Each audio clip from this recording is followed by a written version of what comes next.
Hello kids, so here is the clarified examples of rhythm and art, take 2, and hopefully this video doesn't get messed up. Okay, so rhythm is a visual pattern, and there's 3 ways of making pattern that I'm covering, and then there's 4 patterns to be made. So the first way to make a pattern is repetition, repeating the same thing. I've decided to repeat circles. Okay, so here my repetition, my same things, because if we're repeating it, we want to repeat it the same. Whatever it is that we're repeating, we want it to be very similar to itself. For repetition. Otherwise we get alternating, or we get gradation, or something else. More variety than it is repetition and creating rhythm. So my first example here is repeating circles, and the pattern that I make is a very regular pattern. They're regularly spaced in a line. The regularly spaced like this for the Olympic rings, regularly spaced as polka dots. They can be regularly spaced in a circle. We're looking for regular placement, a predictable pattern. Okay, a predictable pattern in any way. That's what a regular pattern is. A flowing pattern, so we're repeating the exact same circles, but either flowing in its spacing, like not exactly mechanically measurable, but just kind of like close in its spacing or in its placement. Okay. Here are repeated circles are progressing in their placement. Okay, they're getting further and further apart. Just so long as they are progressively changing in any sort of way. They can be progressively getting higher on your page or lower on your page. But we're repeating the same circle, but our placement of it is being progressive. This is random placement of our circles. Okay, so this is repetition and regular, flowing, progressive, and random. The next thing is alternating between 2 elements. So I'm still mainly using shape here in my repeating of circles. Oh yeah, I'm supposed to put it. That's why my notebook is here. Yeah, recycling paper. I got some examples on the back. Okay. I drew this BB-8 for high school. Not fun. Anyway, take art in high school. We do a lot funner things than we do in junior high. All right, you gotta learn the basics. It's the way it is, folks. It's the way it is. So alternating. So alternating between 2 things. Here I'm alternating between shapes. I'm still starting with my base circle, and this is a geometric shape, and I'm alternating with an organic shape. Okay. But I'm still doing it in a regular pattern. So here we still have a regular pattern using alternating. Here I'm alternating between value of dark and light. Okay, and again, the same regular pattern. We still have a predictable placement on our paper. Here we are alternating between opposites of color. Okay, here we're alternating a progressive going from smaller to big, and we're alternating in placement as well. So that is progressive, right?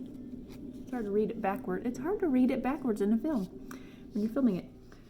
This is flowing arrangement. Okay, this is a progressive arrangement. This is also a progressive arrangement going from close together to further apart. And here I'm alternating in texture.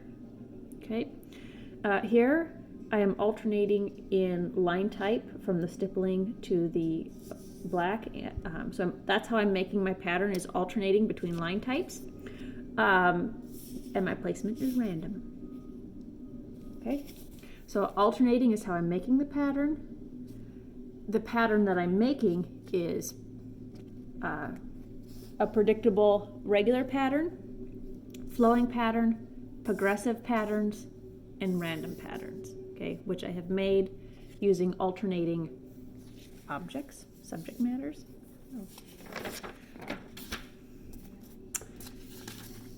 The third way to make a rhythm is gradation, gradually changing. So here, my circle is gradually changing into a square, but I still have regular placement. Doot, doot, doot, doot. Okay, so it's still a regular pattern, and the progression is regular as well. Here, I am progressively changing from dark to light in value. Okay, progressive steps in value. Again, my placement could either be considered regular because you know where they're going to go, or it could also be progressive because it's progressively getting lower as they're getting lighter. You can go either way on that. It's kind of both. Okay. Here I'm progressing through the colors. This is a flowing arrangement. Okay, so this is a flowing pattern, which I've made with circles that are gradually changing through the colors of the rainbow. Here they're gradually changing in size. Okay, my shapes are gradually changing in size, and their placement is progressive because they're gradually changing in size, and they're slightly offset from each other. If I had this be like a target, and it was like exactly in one spot, it would be progressing in size, but yet the placement is very predictable, so it would be a regular pattern.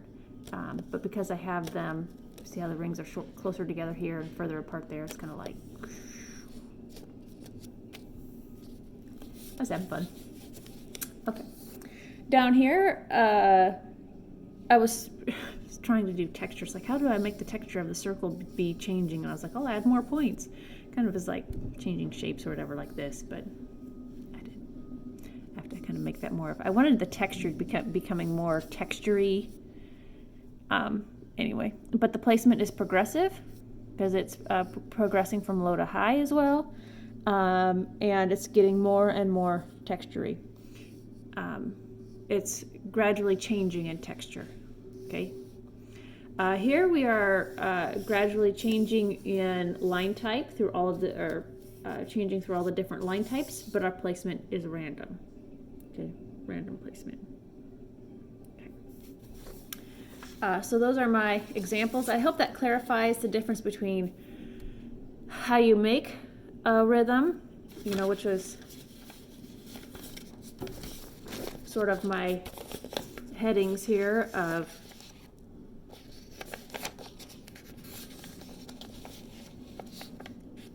repeating, alternating. See that? Sorry, I'm by a sunshiny window. You're repeating things, you're alternating between two things, or you're gradually changing of things, okay? So that's the way you make a pattern, but what pattern that you make is where you place these things on your paper, okay? And they don't have to be circles. I mean, they could be like, you have these windows, okay? They are placed really regularly in this pattern that goes above them in the brickwork, okay? I don't know if you can see that very well, the brickwork, anyway, black and white copy. But it's very predictable where they're placed on the building. They're very, very predictable, okay? That's a regular pattern. That's what I had this video for, or whatever. So this week, I just want you to do, I just wanted to go over those things again for you, just to clarify things in your mind. What you'll be doing this week is just doing a quick sketch from 642 Things to Draw. I had already flipped through this before in video number 1, and I hope my pencil is in the right. Oh, my pencil is in the right place. Okay, so just pick one of these 4 things and do a sketch. I expect you to spend about 15 minutes. Do a nice sketch for 15 minutes, doing the best that you can. Okay, I want it to be kind of like just a peaceful, fun time of just sketching on something. Okay, a face full of character, an ugly duckling, a laser, or the Leaning Tower of Pisa. Some of these things are up to interpretation, like the Leaning of Tower of Pisa. That is what it is, right? But an ugly duckling? Are we actually talking about a swan? Are we talking about a metaphorical ugly duckling? Because ugly duckling is used as a metaphor for things that turn out much better in the end. You know, like an ugly seed that grows up to be a pretty flower, or something else of that sort. Face full of character, is that somebody making a funny face? Is that a face usually, like an old face with lots of wrinkles, like it just has character on the face? Or are they making a funny face? Or is that like an actual character? Okay. A laser. Is that a laser gun? A laser beam? Is it the laser cutting something? Is that, what's the laser doing? You know what I mean? Laser light show? That's just up to you. Pick whatever it is, whatever your imagination you want to be to draw on. So next week we will start a new project for repetition. I will introduce it. I expect it to take. I'm actually switching it up because what I had chosen, I think was going to be even more laborious. So I found a couple of things that are like even cooler and a little bit simpler.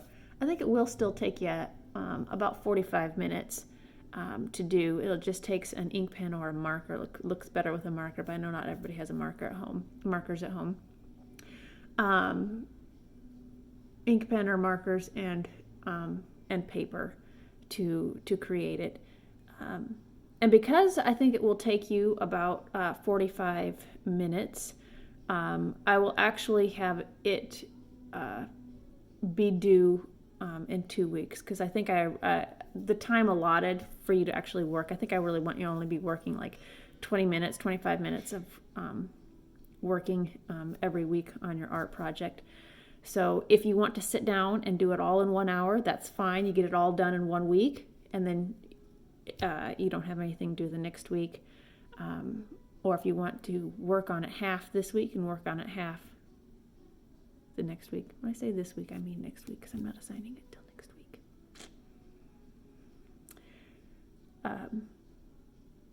Yeah, just give me an email, shoot me an email, or shoot me a comment. If you shoot me a comment, it actually pops up in my cell phone, and I can, whatever I'm doing with my little girl, I can respond to you right away. Whereas if you send me an email, I only check my email like every couple of hours. So if you're sitting there and wanting a response within 10 minutes or so, do a comment. Anywhere in Classroom, you write a comment and it pops up, okay? And it's snowing again. What crazy weather. All right, well, I love you guys, and I hope to see you again soon enough.